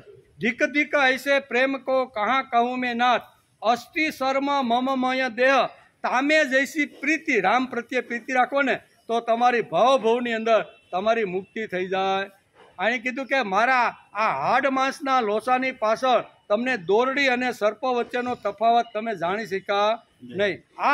આ ચામડીના લોચાની પાછળ જે રહેલું, જે ગંધાતું રહેલું જે શરીર છે ને એ શરીરની પાછળ તમે એટલા આસક્ત થયા છો કે તમે ત્રાપો અને મળદાનો આવી રીતનો મર્મ સમજી શક્યા. આમ ઘણી બધી ચર્ચા અહીંયા ધાબા ઉપર બેઠા છે, બંને ચર્ચા કરે છે. રત્નાવલીએ કહ્યું કે સર્પ અને દોરડાનો તફાવત પણ તમને ધ્યાનમાં ન આવ્યો. ભોગોમાં આસક્ત થઈ અને તફાવત તમે ભૂલી ગયા. તમને ભોગ અને ઐશ્વર્યમાં આટલા બધા તલ્લીન થઈ મારી પાછળ આવ્યા તમને આટલી તલ્લીનતા ભગવાન મળે તે માટે હોય તો મારી પાછળ જો તમને આટલી ભોગ અને મારા શરીર પ્રત્યે તમને આટલી બધી જો આસક્તિ છે, એટલી જ આસક્તિ તમને રામ તરફ હોય તો આને કહેવાય પત્ની. શું કહેવાય? ભોગની અંદર જે ડૂબેલો જે છે ને એને બહાર કાઢી અને રામ તરફ વાળવાનો જે પ્રયત્ન કરે છે ને એને અહીંયા સ્ત્રી કહેવામાં આવે છે. રત્નાવલી કહે કે અમે સ્ત્રીઓ પુરુષને દેવ સમજીને પૂજીએ છીએ. શું કહે છે? રત્નાવલી બહુ સરસ રીતે શાંતિથી સામે સામે બેઠા છે, બંનેની ચર્ચા વાદ વિવાદ ચાલતો રહેલો છે. રત્નાવલી કહે કે અમે સ્ત્રીઓ પુરુષને દેવ સમજીને પૂજીએ છીએ. કેવા? અમારા માટે તો તમે દેવ છો એમ સમજી અને રોજ અમે તમારી પૂજા પૂજીએ છીએ. તેથી પુરુષનું અધપતન અમારાથી સહન થતું. તમારું આ અધપતન છે. તમે હાડ માંસના લોસાની પાછળ આટલા કિલોમીટર રાતના ચાલતા આવ્યા, મુસળધાર વરસાદ અને આવી રીતના ગંગાની અંદર આવી રીતના મળદાને તમે ત્રાપો સમજીને અહીં સુધી આવ્યા ને, તો અહીંયા ખરા અર્થની જો સ્ત્રી હોય, પતિવ્રતા સ્ત્રી, તો પોતાના પતિનું અધપતન થવા દેતી નથી. પોતાના અધપતન થયેલા પતિને પ્રભુ તરફ કેવી રીતનો વાળી શકાય એ અહીંયા બહુ સરસ રીતે પાંડુરંગ શાસ્ત્રીએ પોતાના પ્રવચનમાં તુલસીદાસનો અને રત્નાવલીનો સંવાદ સમજાવ્યો છે. પણ પાણીનો ટાઈમ થઈ ગયો છે, બરાબર ને? સુંદર ગીતા અધ્યાય 2 અને 44મો શ્લોક, એમાં ભગવાન કુરુક્ષેત્રના મેદાનની અંદર જે મોહિત થયો છે, બરાબર ને, સ્વજનો ઉપર, એનો મોહ દૂર કરવા માટે ભગવાન અર્જુનને જે ગીતારૂપી જે તત્વજ્ઞાન સમજાવે છે એનો વિચાર અત્યારે આપણે કરતા રહેલા છીએ. બીજા અધ્યાયના 44મા શ્લોકની અંદર અહીંયા અવ્યવસાયાત્મક બુદ્ધિ માણસની કેવી હોય, 2 પ્રકારની બુદ્ધિની વાત ભગવાન આપણે 42, 43 અને 44 શ્લોકમાં કરી. એને આપણે સમજવાનો પ્રયત્ન કરીએ છીએ. એક વ્યવસાયાત્મક બુદ્ધિ, એટલે એની અંદર સાંખ્ય અને યોગ આ 2 એના ભાગ છે. અને એક અવ્યવસાયાત્મક બુદ્ધિ, જેને આડેધડ જીવન જીવવું છે, એની આ 2 વાતો ભગવાન 42, 43 અને 44 આ 3 શ્લોકની અંદર કરે છે. એટલે આડેધડ જેનું જીવન હતું એવા લોકો પણ પરિવર્તનશીલ બની અને પોતાનું પવિત્ર જીવન બનાવી અને સંત બની શકે છે, એવું આપણે સમજવાનો પ્રયત્ન કરીએ છીએ. તુલસીદાસનું ચરિત્ર ભોગેશ્વર્યા, અહીં કહે છે ભોગ અને ઐશ્વર્યની અંદર એટલું આસક્ત હતું એનું જીવન, બરાબર ને, કે એમાંથી એને બહાર કેમ નીકળવું ને એ પોતે તો વિચાર ક્યારેય કરતા. મને ભોગ મળે છે, કથા વાર્તા કરું છું, હું પંડિત છું, જ્ઞાની છું, વ્યાકરણ અને ન્યાયશાસ્ત્રનો પૂરો મેં અભ્યાસ કરેલો છે. એટલે એ કાળની અંદર આજથી 500 વર્ષ થયા છે, લગભગ 400-500 વર્ષ. તો એ પહેલાં એ વખતે એવા કોઈ જ્ઞાની પુરુષ હતા, જ્યાં જ્યાં ચર્ચા કરવા જાય ને બધી જગ્યાએ વિજય પ્રાપ્ત કરીને આવે. આટલી ટોચની એની બુદ્ધિ હતી, પણ બુદ્ધિ ફક્ત ભોગ અને ઐશ્વર્ય તરફ હતી, પ્રભુ તરફ હતી નહીં. પ્રભુ તરફ વાળવાનો પ્રયત્ન રત્નાવલી એની પત્નીએ કર્યો છે. એટલે અહીંયા જેટલા માજી બેઠા છે એટલા બધા પ્રયત્ન કરે કે આપણા પતિ નથી આવતા તો આપણે પતિને અહીંયા ખુરશી ઉપર બેહાડવાનો પ્રયત્ન કરીએ. અને જેટલા બાપા આવે છે એ બાપા નક્કી કરે કે જેટલી માળીઓ નથી આવતી ને એ બધી માળીઓને ખુરશી ઉપર બેસાડવાનો અહીંયા અરસપરસ છે. ખાલી રત્નાવલીએ તુલસીદાસને કીધું એવું નથી, બંને વાતો અહીં લાગુ પડે છે. તેથી અહીં કહે છે કે રત્નાવલી કહે અમે સ્ત્રીઓ પુરુષને દેવ સમજીને પૂજીએ છીએ. શું કહે છે? ધાબા ઉપર સુંદર મજાની અહીંયા ચર્ચા અત્યારે ચાલે છે, વાદ અને વિવાદ બંને વસ્તુ અત્યારે રત્નાવલી અને અહીંયા તુલસીદાસ વચ્ચે ચાલે છે. રત્નાવલી કહે છે કે અમે સ્ત્રીઓ પુરુષને દેવ સમજીને પૂજીએ છીએ, તેથી પુરુષનું અધપતન અમારાથી સહન થતું નથી. તમે એટલા જ્ઞાની છો, તમે એટલા વિદ્વાન છો, ન્યાયશાસ્ત્રને વ્યાકરણ ઘોળીને પી ગયા છો, અને પણ છતાંય તમે મારા આ હાડ માંસના શરીરની પાછળ તમે આટલા આસક્ત થયા છો કે તમે પ્રભુ રામને તમે ભૂલી ગયા. આમ કરી અને ધાબા ઉપર એટલે કે અટારી ઉપર બેઠા બેઠા અહીંયા રત્નાવલી કહે છે કે તમારી પાસે પ્રજ્ઞા છે. પ્રજ્ઞા એટલે ટોચની બુદ્ધિ. કેવી બુદ્ધિ તો ખરી, પણ કેવી પ્રજ્ઞા, ટોચની. અત્યાર સુધીના જેટલા વિદ્વાનો તમારી સામે આવ્યા છે બધાને તમે પરાજિત કરીને તમે આવા વિજય થયા છો. આવી તમારી ટોચની પ્રજ્ઞા બુદ્ધિ છે. વિચાર શક્તિ તમારી પાસે જબરદસ્ત છે. તમારી સામે કોઈ બેસે ને તો તમે એને ભોગ અને ઐશ્વર્ય કેવી રીતના પ્રાપ્ત કરી શકાય ને, એ ભોગની વાતો બરોબર તમે એને ફિટ કરી ગયો. આવો તમારો જબરજસ્ત વિચાર છે. એમ કે કર્તૃત્વવાન છો, તમે ક્યારેય પણોઠી વાળીને બેઠા નથી, તમે સતત ફરતા રહેલા કર્તૃત્વવાન પણ છો. તેથી તો અમે સ્ત્રીઓ તમને દેવ સમજીને પૂજીએ છીએ. આવા તમારી અંદર ગુણ છે, તેથી અમે બધી સ્ત્રીઓ તમને દેવ સમજીને પૂજીએ છીએ. આમ રત્નાવલી અત્યારે ચર્ચાનો દોર આગળ કઢાવતા આવી રીતની વાત કરે છે. પરંતુ તમે તો ફક્ત મારા ભોગ અને મારા તરફનું જે ઐશ્વર્ય અને મારા તરફની જે દ્રષ્ટિ છે ને, એ ફક્ત ભોગ અને ઐશ્વર્યની રાખશે. અને મારા હાડ માંસના લોચાની સામે તમે રાતના 12 વાગ્યે અંધારાની અંદર મુસળધાર વરસાદ પડે છે અને તમે આ બધું કરીને આવ્યા છો. તમને શરમ નથી આવતી? એમ તમને આવા હાડ માંસના શરીરની પાછળ તમે આટલા ભોગની અંદર એટલા આસક્ત થયા છો કે તમે અહીંયા મળદા અને સર્પને તમે કાંઈ ભેદ સમજી શક્યા? બહુ સરસ રીતે સુંદર મજાની ચર્ચા બંને વચ્ચે થાય છે.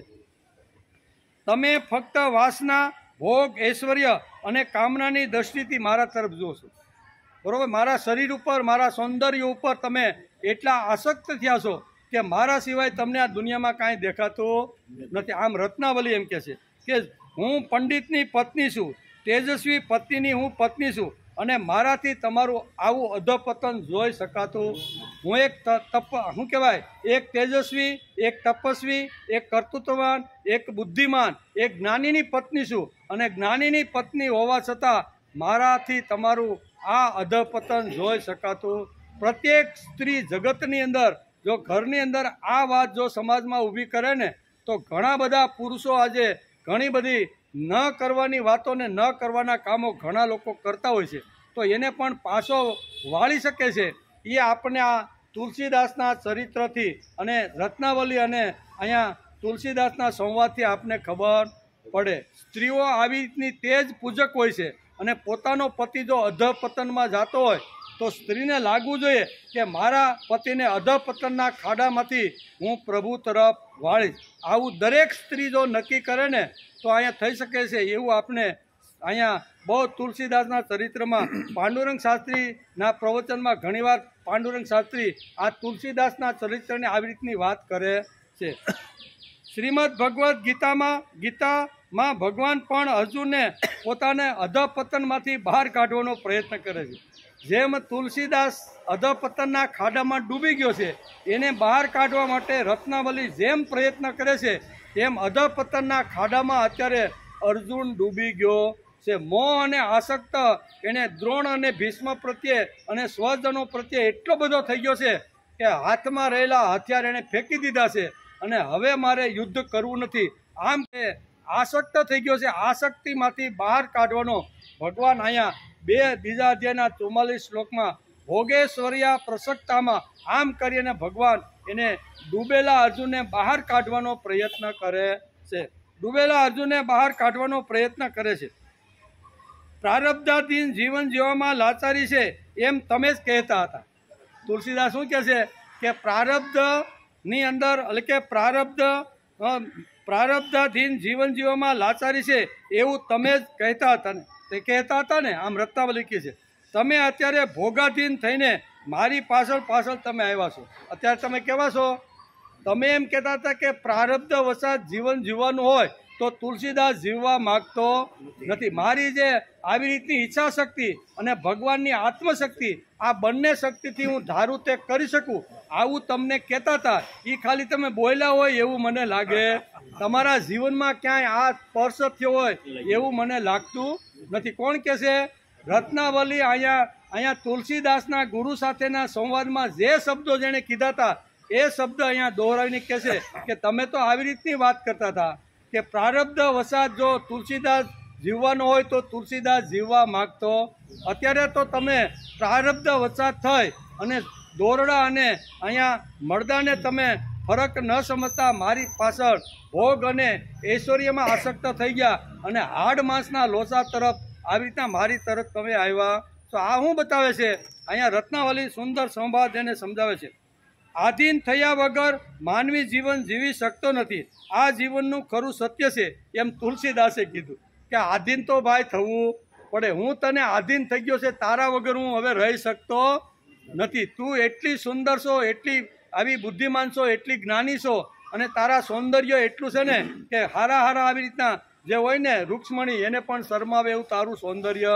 તારા સૌંદર્યની અંદર હું એટલો આસક્ત થઈ ગયો છું, તારા ભોગની અંદર એટલો હું ડૂબી ગયો છું કે તારા વગર હું જીવી શકતો નથી. મને તારો જ આધાર છે, તારા વગર હું આ જગતમાં રહી શકું એમ નથી. આમ તુલસીદાસે વળતો જવાબ અહીંયા રત્નાવલીને આ રીતે આપે છે.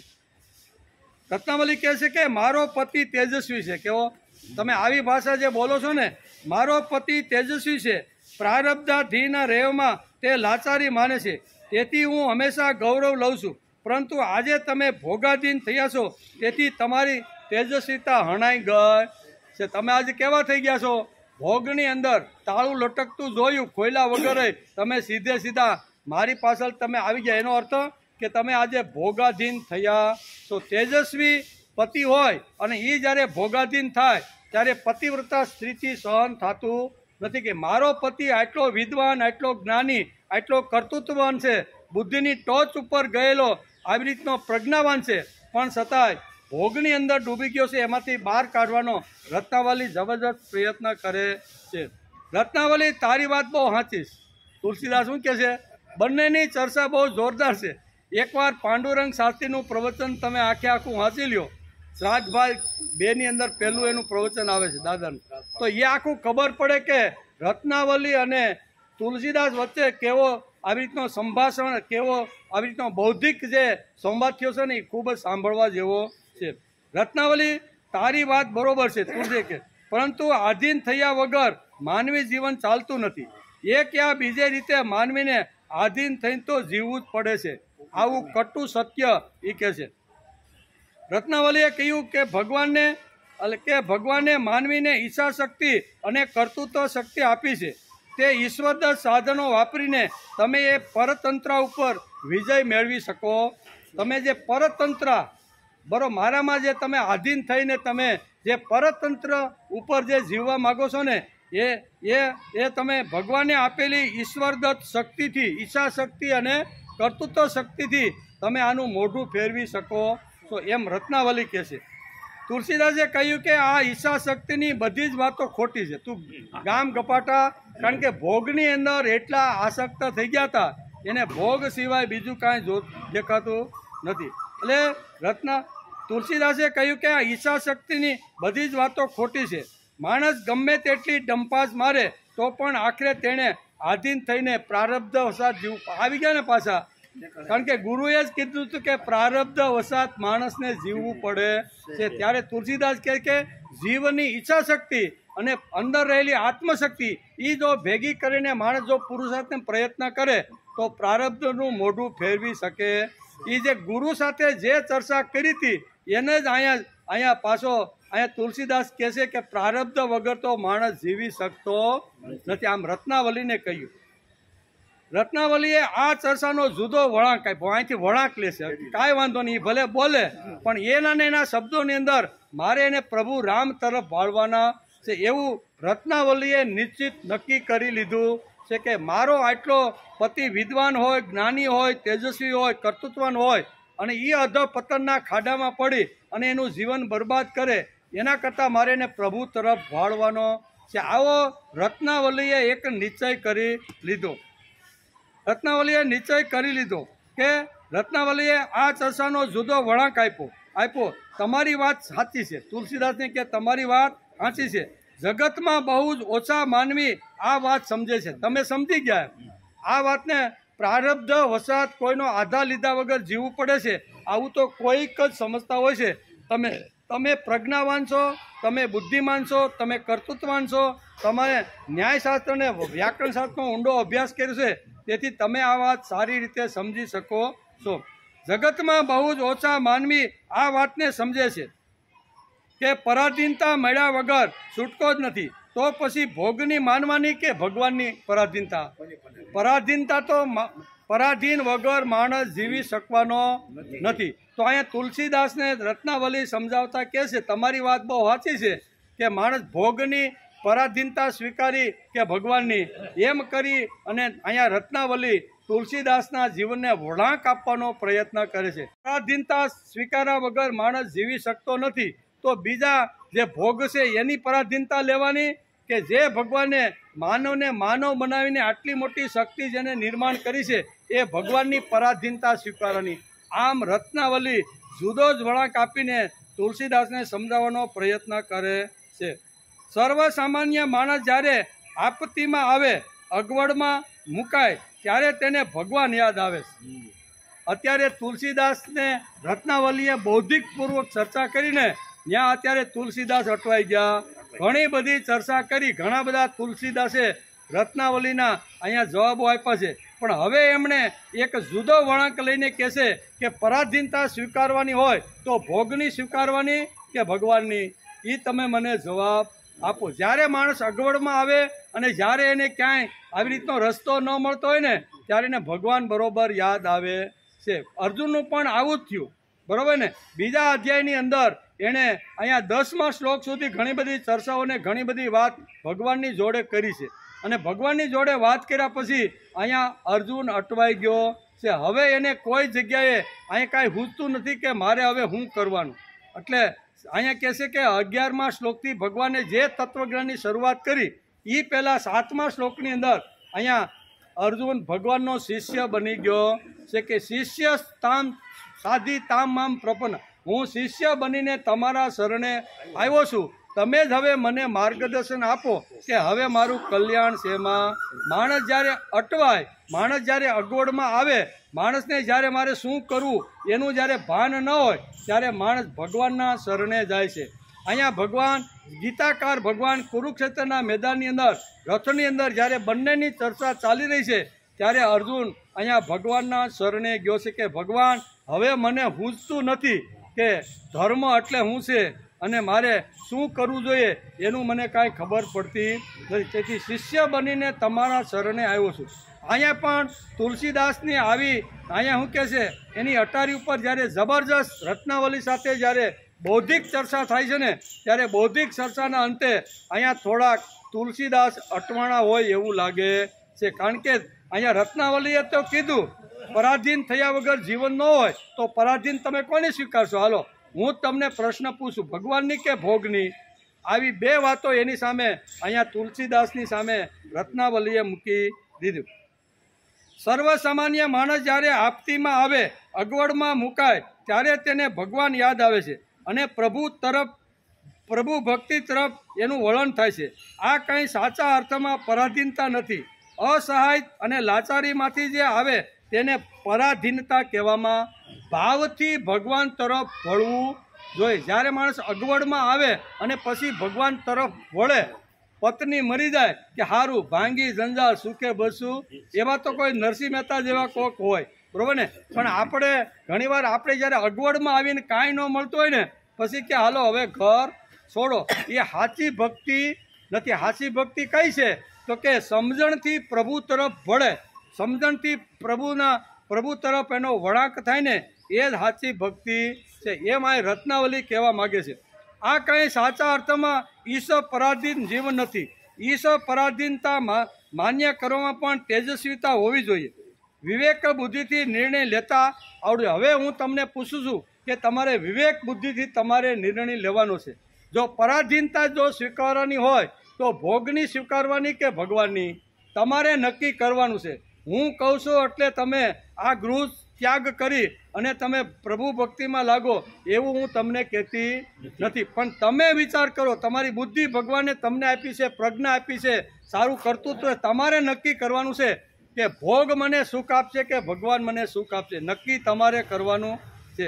માનવીનું જીવન ભોગ પરાધીન કે ઈશ્વર પરાધીન એ ચર્ચા વધારતા રત્નાવલીએ કહ્યું કે તમે કેમ ભૂલી જાઓ છો કે ભોગ પરાધીન જીવનમાં હંમેશા ઘટતી જ હોય છે.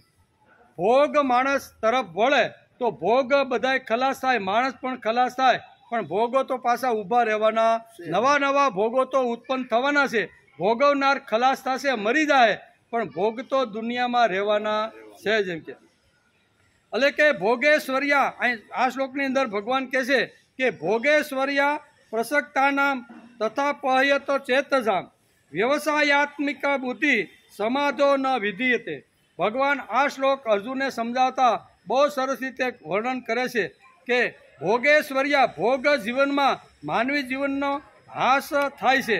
ભોગ પરાધીનતામાં એટલે કે ભોગ્ય વસ્તુનું પણ ખલાસ થાય છે અને ભોગવનાર પણ ખલાસ થઈ જાય છે. ભોગ્ય વસ્તુ ખલાસ થશે પણ એક યા બીજે રૂપે ભોગો રહેવાના ને. આપણે હતા ત્યારે ભોગ છે, આપણે નહોતા ત્યારે ભોગ છે, અને આપણે વયા જાવું ને તો જગતમાં ભોગ તો રહેવાના ને. અહીંયા રત્નાવલી, અહીંયા ભોગેશ્વર્યા પ્રસક્તાનામ, ભગવાને જે અર્જુન માટે જે કીધું છે ને એ જ વાત અત્યારે રત્નાવલી અહીંયા તુલસીદાસને કહે છે કે તમે ભોગની પાછળ, ઐશ્વર્યની પાછળ એટલા પાગલ થયા છો કે તમે ભાન ભૂલી અને મારી પાછળ લટ્ટુ બનીને તમે અત્યારે મારી પાછળ પડ્યા છો. આ જે ભોગ છે, આ જે શરીર છે ને, એ શરીર ગમે તેટલું સૌંદર્ય હોય, ગમે તેટલું રૂપમાન હોય, ગમે તેટલું આકર્ષક હોય અને ગમે તેટલું ભોગ પણ એ શરીર પણ એક દિવસ ખલાસ થવાનું છે. એમ અત્યારે અહીંયા સુંદર મજાનો રત્નાવલી વળાંક આપતા તુલસીદાસને આ ભોગની વસ્તુ સમજાવે છે. ભોગ્ય વસ્તુ ખલાસ થશે પણ એક યા બીજી રીતે ભોગો રહેવાના છે, પણ તેનો ભોગતા ભોગવનાર ખલાસ થવાનો છે. તો પછી શા માટે તમે ભોગ્ય પરાધીન તમે સ્વીકારી છે? તમે ભગવાનની પરાધીનતા સ્વીકારો નહીં. આમ ધાબા ઉપર અહીંયા ચર્ચા કરતાં અત્યારે અહીંયા રત્નાવલી એને કહે છે કે ભોગની પરાધીન સ્વીકારવા કરતાં તમે ભગવાન શ્રી રામની પરાધીનતા સ્વીકારો તો તમારો બેડો પાર. આ હાડ માંસના લોસામાં હું સોઈટા સોઈ છે, આ શરીરના છોકરો ને, અને ભોગ તો રહેવાના. સુંદર મજાનો વળાંક રત્નાવલી બૌદ્ધિક રીતે સમજાવે છે. ભોગાર્થ જીવન શું તમે પસંદ કરો છો? આવો પ્રશ્ન રત્નાવલી કહે છે કે તમારા જેવા પંડિત, તમારા જેવા વિદ્વાન, તમારા જેવા જ્ઞાની, તમારા જેવા કર્તૃત્વવાન, તમે જે ન્યાય અને વ્યાકરણ શાસ્ત્રનો ઊંડો અભ્યાસ કરી અને ગુરુની સાથે પણ તમે ચર્ચા કરી અને તમે એક આવી સુંદર ત્રૈલોક્ય સુંદરી મારી સાથે તમે જે પરિણાશો, આવો મારો પતિ હોય, આવો પતિ અધઃપતનના ખાડામાં જે પડતો હોય, એ અધઃપતનના ખાડામાં પડે એવો પતિ તેજસ્વી સ્ત્રીને પસંદ આવતો નથી. તેથી તેજસ્વી સ્ત્રી અહીંયા રત્નાવલી કહે છે કે તમે ભોગને પસંદ કરશો કે ભગવાનને, તમારે નક્કી કરવાનું છે. આવો અહીંયા બહુ સરસ રીતે કાંઈ મેણા ટોણા માર્યા છે અને તુલસીદાસ બદલીને ગૃહ ત્યાગ કરીને ગંગા નદીને કિનારે ઝૂંપડી બાંધીને રહેવા લાગ્યા છે. આવું નથી. મેણા ટોણા મારવાથી તેજસ્વી પતિ કોઈ દી બદલે? જેની પાસે વિદ્વતા છે, જેની પાસે પ્રજ્ઞા છે, જેની પાસે કર્તૃત્વ છે, જેણે ન્યાયશાસ્ત્ર અને વ્યાકરણશાસ્ત્રનો ઊંડો અભ્યાસ કર્યો છે, એવો તેજસ્વી અને આખી દુનિયાને ચર્ચામાં હરાવી શકે એવા પતિને કોઈ મેણા ટોણા મારીને કોઈ સ્ત્રી બદલાવી શકે નહીં. પણ બુદ્ધિપૂર્વક રત્નાવલીની ચર્ચા થઈ છે, એ બહુ સરસ. આ સાંભળો કે બૌદ્ધિકપૂર્વક બુદ્ધિથી અહીંયા અંદર રહેલી શક્તિને જાગૃત કરવાનું કામ અત્યારે રત્નાવલી કરતી રહેલી છે. અને કહે છે કે તમારે જ વિચાર કરવાનો છે કે ભોગાધીન જીવન સારું કે ભગવાન તરફ વળેલા માણસનું જીવન સારું. મેં તો તમને બંને વાતો સમજાવી દીધી કે ભોગ તો હંમેશા ઘટવાના છે. માણસ ભોગવતો મટી જાય તો ભોગ તો રહેવાના છે. પણ તમે એક એવું કામ કરો, એક એવું જીવન જીવો કે હજારો વર્ષ પછી પણ તમારી આવી સમાજમાં કીર્તિ જે. આમ કરીને બૌદ્ધિકપૂર્વક પ્રભુ તરફ વાળવાનો રત્નાવલી તુલસીદાસને પ્રયત્ન કરે છે. મેણા ટોણા મારવાથી શક્તિશાળી, બુદ્ધિમાન, તેજસ્વી, પ્રજ્ઞાવાન પુરુષ કોઈ બદલતો કે ઘણું બધું ચર્ચાના અંતે ઘણા બધા એને દલીલો પણ કરી છે ને. તેથી કહે છે કે તમારે નક્કી કરવાનું છે કે ઈશ પરાધીનતા જીવવાનો વિચાર તમારે કરવાનો છે કે ભગવાન તરફ વલણ કરીને જીવવાનું છે. રત્નાવલીની તુલસીદાસ સાથેની બૌદ્ધિક ચર્ચાથી તેમના જીવનમાં એક નવો વળાંક આવ્યો છે. સુંદર મજાની ધાબા ઉપર અહીંયા રત્નાવલીને પામવા માટે, એને મેળવવા માટે ઘરમાં તાળું ખોલ્યા વગર સીધા મુસળધાર વરસાદ પડે છે અને એની અંદર નીકળેલા તુલસીદાસ અહીંયા ધાબા ઉપર આવીને અહીંયા રત્નાવલી સાથે આટલી સુંદર મજાની બધી ચર્ચાઓ કરે છે. ચર્ચાઓના અંતે અહીંયા તુલસીદાસ વિચાર કરવા લાગ્યા કે રત્નાવલીએ મારી સામે બે ઓપ્શન મૂકી દીધા કાં તો તમે ભોગ પરાધીન બનો અને કાં તો તમે ઈશ્વ પરાધીન બનો. ભોગ પરાધીન બનશો ને તો કાયમ માટે એમાં અધપતન ઘટતું જ જવાનું છે. પણ જો તમે ઈશ્વર પરાધીન એકવાર જો બનશો ને તો એ વધતું જશે. લોકો હજારો વર્ષો સુધી તમારી ગાથા ગાતા શ્રી રામચંદ્ર કૃપાળુ પરમ. આજે સ્તુતિઓ જે છે ને એવી સ્તુતિ તમે ગાશો. એમ કે આમ કરી અને રત્નાવલી એક સુંદર મજાનો અહીંયા તુલસીદાસને પ્રભુ તરફ વાળવાનો એક નાનકડો પ્રયાસ ધાબા ઉપર કરે છે. આ વળાંક આપવામાં રત્નાવલીનો મોટો ફાળો છે. કેવો? મેણાટોણા વાળવાથી કોઈ તેજસ્વી ગમે સામાન્ય પતિ હોય તો કદાચ બદલી જાય, પણ તેજસ્વી અને જેની પ્રજ્ઞા ટોચ ઉપર ગઈ છે આવો પતિ કાંઈ કોઈ સ્ત્રી મેણાટોણા મારે અને બદલે બાવડું પકડીને કે બે તને શું ખબર પડે, તું બહુ ડાય થઈશો કેક ન કે. પણ અહીં કહે છે કે બૌદ્ધિક બંનેની ચર્ચા થઈ છે. તુલસીદાસે ગૃહ ત્યાગ કર્યો અને ગંગા નદીના કિનારે આવી કુટિયામાં રહેવા લાગ્યા. તપસ્વીઓનું જીવન જીવવા લાગ્યા. ચિત્ત એકાગ્ર કરી અને જીવન વિકાસ કરવા. હવે અહીંયા પત્ની સાથે સુંદર મજાની સંભાષણ થયું છે, સુંદર મજાની ચર્ચાઓ થઈ છે, સુંદર મજાની વાતો થયા પછી તુલસીદાસ બુદ્ધિપૂર્વક વિચાર કરે છે કે ભલે મારી પત્ની છે જેની સાથે મેં સંસાર કર્યો છે, પણ જ્ઞાનના બારામાં મારા કરતાં વધારે બુદ્ધિમાન હોય એવું મને લાગે છે. એટલે અહીંયા એના વિચારો સમજી અને તુલસીદાસજી નક્કી કરે છે કે હવે મારે રત્નાવલીએ કીધું કે એક બાજુ ભોગ છે, બીજી બાજુ ભગવાન છે. નક્કી તમારે કરવાનું છે કે મારે ભોગ તરફ વલણ કરવાનું કે ભગવાન તરફ વલણ. નક્કી તમારે કરવાનું છે. આવી રીતની જ્યારે ચર્ચા થઈ અને એ વખતે તુલસીદાસજી વિચાર કરે છે કે રત્નાવલીએ કીધેલા શબ્દો બરોબર છે. મારે હવે ભોગ પરાધીન નહીં રહેતા, મારે હવે ઈશ્વર પરાધીન થવું જોઈએ. એમ આ ચર્ચાને એક વળાંક મળે છે અને ત્યાંથી જ ગૃહ ત્યાગ કરી અને ગંગા નદીના પવિત્ર કિનારા ઉપર આવે છે. સુંદર મજાની નાની કુટિયા બનાવે છે અને ઈશ્વર ભક્તિની અહીંયા શરૂઆત તુલસીદાસ કરે છે. સવારમાં વહેલા 3:30-4 વાગે ઉઠે છે, ચિત્ત એકાગ્ર કરે છે, ગંગા સ્નાન કરે છે અને પછી સુંદર મજાની આવી રીતની શું કહેવાય આવી રીતનું ઘણું બધું કામ કરી અને ભક્તિની શરૂઆત કરે છે. અને એ ભક્તિની શરૂઆત કર્યા પછી એનું આખું જીવન જે પરિવર્તન થઈ જાય છે. બરાબર? રોજના નિત્યક્રમ પ્રમાણે વહેલું ઉઠવાનું, બરાબર, સ્નાન સંધ્યા કરવાનું, યોગ કરવાના, સાધના કરવાની, તપ કરવાનું, ચિત્ત એકાગ્ર કરીને ભક્તિ કરવાનું, આવું એનું કાયમ માટે સવારથી સાંજ સુધી સુંદર મજાનું વર્ણન કરે છે. રોજના નિયમ પ્રમાણે બાજુની અંદર એ જ્યારે લોટો લઈને જ્યારે ફરવા માટે જાય ત્યારે સુંદર મજાનો એક ગોટલો, આંબાના ગોટલા હોય ને, આપણે અત્યારે કેરીની સિઝન હાલે છે, કેરીની સિઝનમાં એ કેરીનું ગોટલું હોય એ એમણે એક જગ્યાએ વાવી દીધું ને દરરોજ એને 1 લોટો પાણી પાવાનું આવું એણે નક્કી કર્યું. અને એ પાણી પાતા તુલસીદાસ સાધના કરતાં તપસ્યા કરતાં ભક્તિ કરતાં આવા 12 વર્ષ વીતી જાય છે. 12 વર્ષ જ્યારે કોઈ પણ કાર્યમાં જ્યારે પૂર્ણ થાય ને ત્યારે એની ભક્તિ પરિપૂર્ણ થાય છે. હવે 12 વર્ષ વીતી ગયા છે. વહેલું ઉઠવાનું, ભક્તિ, સાધના, તપસ્યા આ બધું કરવાનું, બરાબર?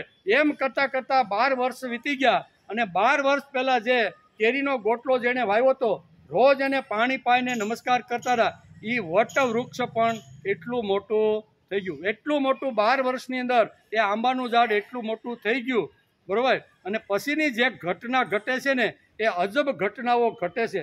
પણ આપણો ટાઈમ પૂરો થઈ ગયો.